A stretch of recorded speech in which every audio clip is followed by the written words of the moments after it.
నేనేదో జనాభా కుల గణన చేయాలంటే కాదు, వాళ్ళ నైపుణ్య గణన చేయాలని చెప్పిన వ్యక్తి పవన్ కళ్యాణ్ గారు. ముఖ్యంగా యువతకి చెప్తున్నాను, మీరు కులాల్ని దాటి రండి, జిల్లాల్ని దాటి రండి, ప్రాంతాల్ని దాటి రండి.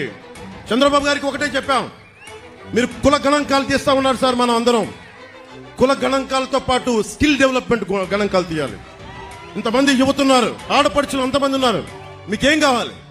మీ అభిరుచి ఏంటి? మీకు దేంట్లో ఇష్టపడతారు? మీరు దేనికి నచ్చుద్ది? మీకు మీ స్కిల్ డెవలప్మెంట్ ఏం కావాలి?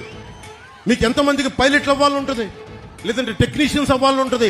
ఎంతమంది ముస్లిం యువతలో ఎంత బలమైన శక్తి సమర్థత ఉందో ఎవరికి తెలుసు?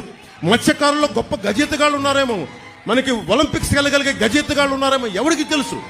అది ఎదిగితే కానీ సమర్థత బయటికి రాదు. రాగానే కుల గణాంకాలతో పాటు మీ ప్రతిభ, సమర్థత, మీ అభిరుచి గణాంకాలు కూడా తీస్తాం.